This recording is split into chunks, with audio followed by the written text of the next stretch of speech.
മാവ് എടുത്തിരിക്കുന്നു. 1 ഗ്ലാസ് വറുത്ത റവ, 1 കപ്പ് തേങ്ങാപ്പീര, കരിവേപ്പില, കടുക്, ഉഴുന്ന്, 2 വറ്റൽമുളക്, ഒരു മീഡിയം സൈസ് സവോള, 2 പച്ചമുളക് അരിഞ്ഞെടുത്തിട്ടുണ്ട്, ഒരു ചെറിയ കഷ്ണം ഇഞ്ചി അരിഞ്ഞെടുത്തിട്ടുണ്ട്. ഒരു ചട്ടി അടുപ്പത്ത് വെച്ചാൽ എണ്ണ ഒഴിച്ചു കൊടുക്കാം. അധികം എണ്ണ വേണ്ട കേട്ടോ. അല്പം വെളിച്ചെണ്ണ ഞാൻ ഒഴിച്ചിരിക്കുന്നു. ഓയിൽ ഉപയോഗിക്കാം, നെയ്യ് ഉപയോഗിക്കാം. ഞാനിപ്പോൾ അല്പം വെളിച്ചെണ്ണയാണ്. ഈ അത് വാടി കിട്ടാൻ മാത്രം വെളിച്ചെണ്ണ മതി.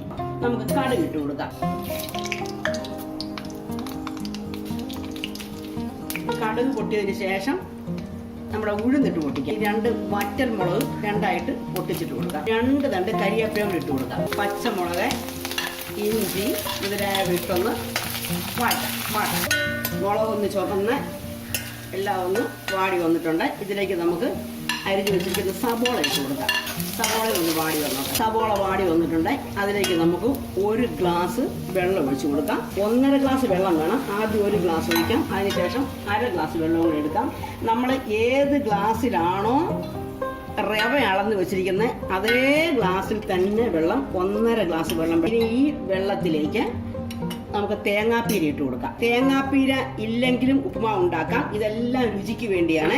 ഈ തേങ്ങാപ്പീരയോടെ ക്യാരറ്റ് അരിഞ്ഞിട്ട് കൊടുക്കുകയോ, ബീൻസ് അരിഞ്ഞിട്ട് കൊടുക്കാം, കപ്പലണ്ടി വറുത്തിട്ട് കൊടുക്കാം, തക്കാളി ഇട്ട് കൊടുക്കാം. ഓരോരുത്തരുടെ ടേസ്റ്റ് അനുസരിച്ച് ഓരോന്ന് ചെയ്ത് കൊടുക്കാം. ഉപ്പ് ഇട്ട് കൊടുക്കണം. എങ്കിലും റവയ്ക്കുള്ള ഉപ്പും കൂടെ ഇട്ട് കൊടുക്കണം. രണ്ടാമത് ഉപ്പ് ചേർത്താൽ ശരിയാവത്തില്ല. അതുകൊണ്ട് റവയ്ക്ക് എന്തോരം ഉപ്പാണോ വേണ്ട അത്ര ഉപ്പും, ഈ വെള്ളത്തിനും തേങ്ങാപ്പീരയ്ക്കും ഒക്കെ എത്ര ഉപ്പാണോ വേണ്ടത് അത്രയും ഉപ്പും കൂടെ എടുത്ത് നോക്കിയിട്ട് നമ്മൾ ടേസ്റ്റ് നോക്കണം. ഉപ്പ് പോരായെങ്കിൽ അല്പം ഉപ്പും കൂടെ ഇട്ട് കൊടുക്കണം.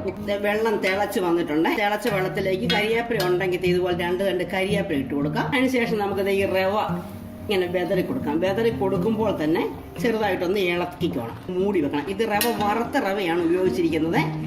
പച്ച റവ ഒന്ന് വറുത്തെടുക്കണം.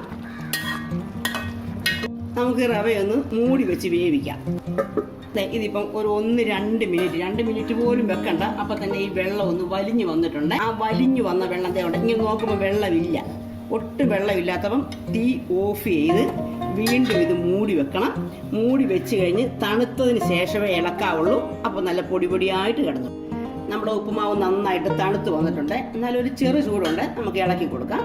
ഈ ചാനൽ കണ്ടുകൊണ്ടിരിക്കുമ്പം സബ്സ്ക്രൈബ് ചെയ്യാത്ത ആരെങ്കിലും ഉണ്ടെങ്കിൽ ഒന്ന് സബ്സ്ക്രൈബ് ചെയ്ത് സപ്പോർട്ട് ചെയ്യണേ. പൊടിയായിട്ട് കിടക്കും എന്ന് വിചാരിച്ച് അല്പം പോലും കട്ട കാണരുത്. അതുപോലെ തന്നെ ഒട്ടുപോലെ അങ്ങ് പൊടിഞ്ഞു പോകരുത്. പൊടി പോലെ കിടക്കരുത്. എങ്കിലും വെന്ത് ഒരു പൊടിയായിട്ട് കിടക്കുക വേണം.